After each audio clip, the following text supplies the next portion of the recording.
दोस्तों, स्वागत है आपका मेरे YouTube चैनल इंग्लिश बाबू पर। और आज मैं फिर हाजिर हूँ आपके साथ एक नई स्टोरी लेकर।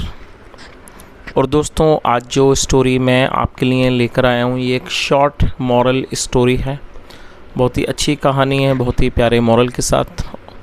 उसके अलावा दोस्तों, आज की इस स्टोरी में आपको कुछ नए इंग्लिश के वर्ड मीनिंग सीखने को मिलेंगे, उनकी करेक्ट प्रोनाउंसिएशन के बारे में पता चलेगा और हमेशा की तरह जो इसका ग्रामर का पार्ट है उसे बिल्कुल डिटेल में कवर करेंगे, तो एक एक स्ट्रक्चर को आप बड़ी आसानी से सीख पाएंगे।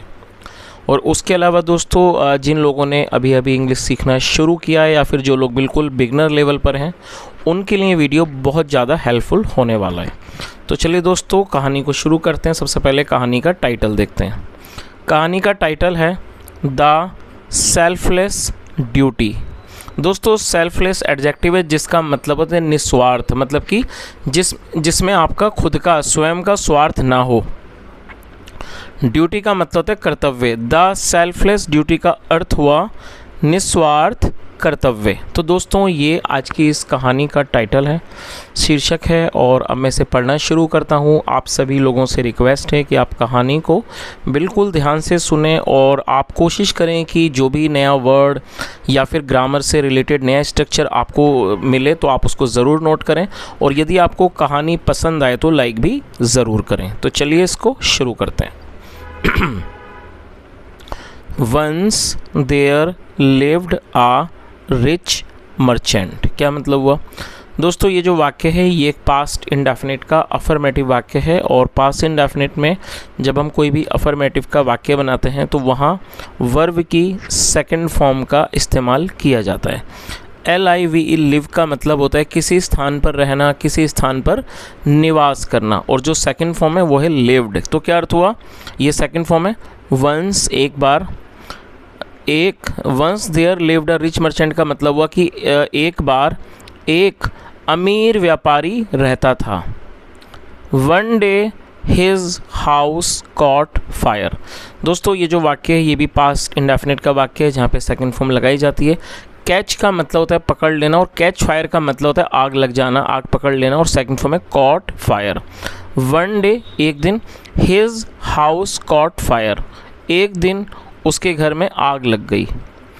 All the family members of the merchant managed to flee to safety. क्या अर्थ हुआ? All the family members of the merchant manage to flee to the safety.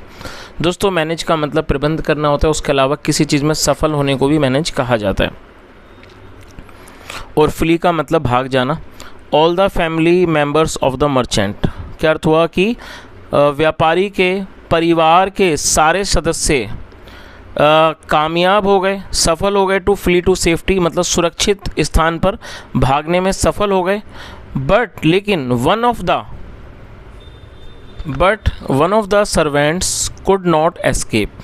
दोस्तों, यहाँ कुड का यूज़ किया गया हेल्पिंग वर्ब के रूप में। और जब हम पास्ट में कोई ऐसा वाक्य बनाएं जहाँ वाक्य की टेल पर सका, सखी, सके, पाया, पाई जैसे शब्द आएँ तो ऐसे वाक्यों में कुड का यूज़ किया जाता है। नेगेटिव वाक्य में कुड नॉट के साथ वर्ब की फर्स्ट फॉर्म लगाई जाती है।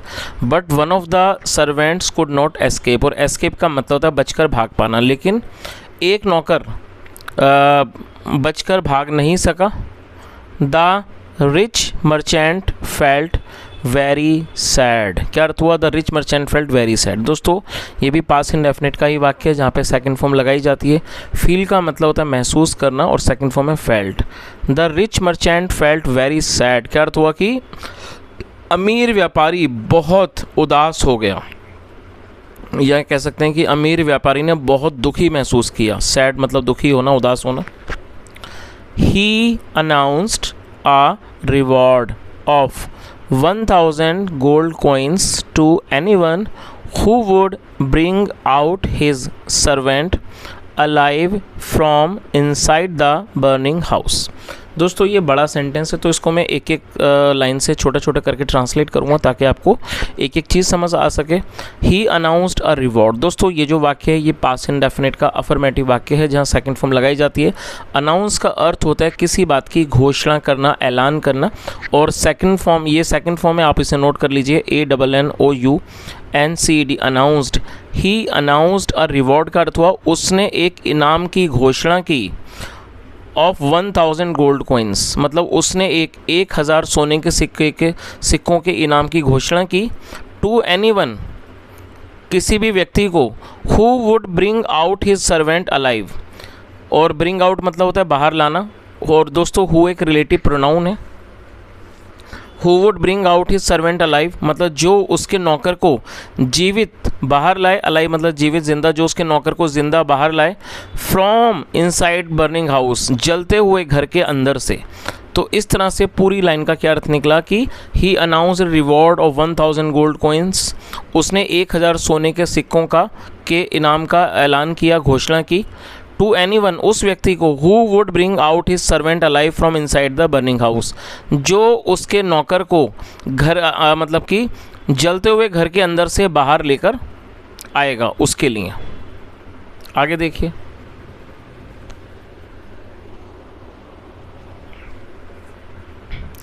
A saint was present there among the crowd. क्या अर्थ हुआ? A saint was present there. दोस्तों ये जो वाक्य है ये एक सिंपल पास्ट का ही सेंटेंस है। सिंपल पास्ट का मतलब होता है जब हम पास्ट में कोई ऐसा वाक्य बनाते हैं जहाँ पर वॉज या फिर वर का इस्तेमाल किया जाता है हेल्पिंग वर्ब के रूप में, साथ में कोई भी नाउन या फिर एडजेक्टिव को लेकर वाक्य को बनाया जाता है। और आप इसे नोट जरूर कर लीजिए। देखिए PRESENT दोस्तों इसे प्रेजेंट पढ़ेंगे।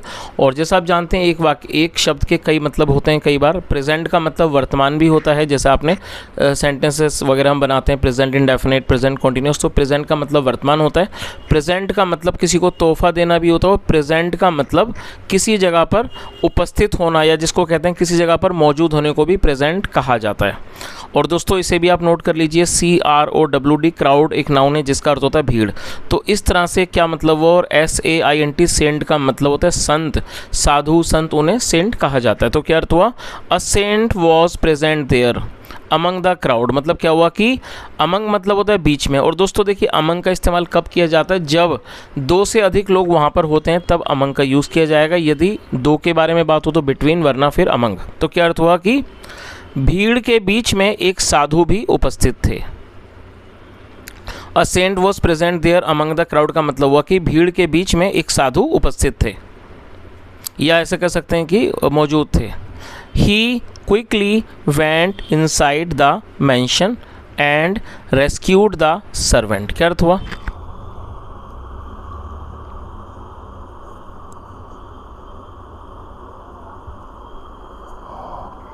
He quickly went inside the mansion। दोस्तों मैंशन का मतलब होता है कोई जैसे बड़ा घर, महल, हवेली को मैंशन कहा जाता है। और ये जो वाक्य है ये भी पास्ट का ही वाक्य है जहाँ पे सेकंड फॉर्म लगाई गई है। और क्विकली का मतलब होता है जल्दी से, ये एडवर्ब है। एडवर्ब का मतलब होता है ऐसा शब्द जो वर्ब की विशेषता के बारे में बताता है। He quickly went inside the mansion का अर्थ हुआ कि वह तुरंत हवेली के अंदर गए, एंड रेस्क्यूड द सर्वेंट, और नौकर को बचाया। रेस्क्यू का मतलब होता है किसी को बचाना, किसी की जान बचाना, और नौकर को बचाया।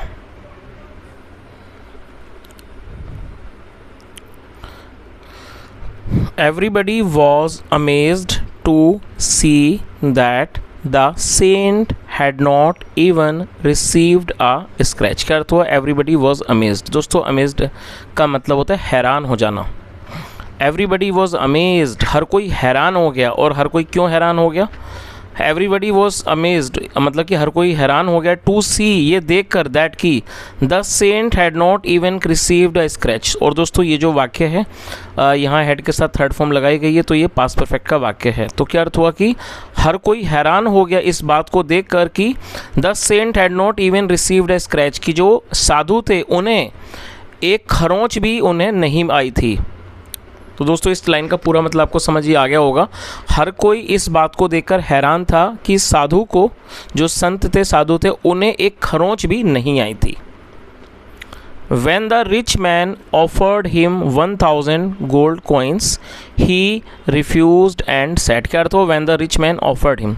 दोस्तों when का मतलब होता है कब या फिर जब। ये एक इंट्रोगेटिव वर्ड भी है और उसके अलावा इसको अफर्मेटिव सेंटेंसेस में भी यूज़ किया जाता है। जैसे आप जानते हैं when का मतलब कब होता है, जब हम इसको इंट्रोगेटिव वर्ड के रूप में प्रयोग करेंगे, और जब हम इसको पॉजिटिव सेंटेंस में यूज़ करेंगे तब इसका मतलब हो जाएगा जब।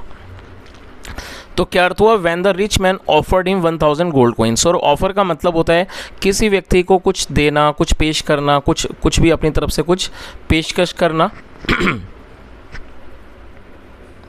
और दोस्तों ये पास्ट का वाक्य है तो यहाँ पे सेकंड फॉर्म लगाई गई है। तो क्या अर्थ हुआ, when the rich man offered him 1000 gold coins की जब अमीर आदमी ने उन्हें 1000 सोने के सिक्के दिए, ऑफ़र किए मतलब जब उनको पेश किया दिए, ही रिफ्यूज़ड, उन्होंने मना कर दिया। रिफ्यूज़ का मतलब होता है किसी चीज़ से मना कर देना, इनकार कर देना, ठुकरा देना।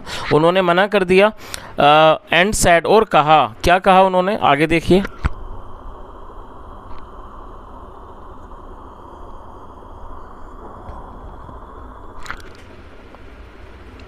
It is our duty to help others. देखिए कितनी अच्छी बात उन्होंने कही, इट इज़ आर ड्यूटी, ये हमारा कर्तव्य है, टू हेल्प अदर्स, दूसरों की मदद करना। तो पूरी लाइन का क्या अर्थ हुआ, उन्होंने क्या कहा, it is our duty to help others, दूसरों की मदद करना हमारा कर्तव्य है। We should not take rewards for it. देखिए कितनी अच्छी लाइन है। और दोस्तों इस वाक्य में शुड का यूज़ किया गया है, और शुड का प्रयोग जो है वो वाक्यों में, आप इसे नोट कर लीजिए, शुड का प्रयोग वाक्यों में सलाह को दर्शाने के लिए किया जाता है। जब आप कोई भी ऐसा वाक्य बनाएंगे जहां आप किसी भी तरह की सलाह को दर्शाना चाहते हैं तो ऐसे वाक्यों में शुड का यूज़ किया जाता है, साथ में वर्ब की फर्स्ट फॉर्म लगाई जाती है। तो उन्होंने क्या आगे क्या लाइन कही, we should not take rewards for it, हमें, फॉर इट मतलब इसके लिए, और टेक मतलब लेना, रिवॉर्ड्स मतलब इनाम, हमें इसके लिए इनाम नहीं लेने चाहिए। तो दोस्तों ये जो साधु जी थे, इन्होंने जब आपने पूरी कहानी सुनी और हमने देखा जैसे कि यहाँ जो अमीर व्यक्ति का था जिसके हवेली में आग लग गई थी और एक नौकर वहाँ पर रह गया था, तो ये जो अमीर व्यक्ति था बहुत ज़्यादा उदास हो गया, दुखी हो गया, और उसने घोषणा की कि जो भी व्यक्ति मतलब कि जलते हुए घर के अंदर से उसके नौकर को बाहर लाएगा उसे वो 1000 सोने के सिक्के देगा। तो वहाँ पर जो एक साधु थे वो उस घर के अंदर गए और उस व्यक्ति को, जो उस अमीर व्यक्ति का, उस अमीर व्यापारी का नौकर था, उसे वो बाहर लेके आए। और सब लोग इस बात को देखकर हैरान हो गए कि जो साधु थे, संत थे, उनके शरीर पर एक भी उन्हें खरोंच नहीं आई थी।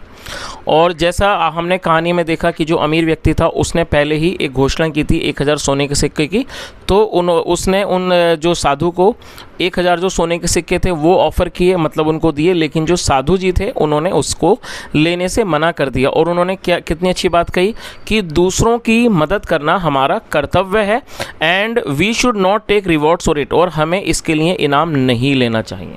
चलिए, द पीपल अंडरस्टूड, और जो लोग थे वो समझ गए, और ये अंडरस्टैंडिंग की सेकंड फॉर्म है।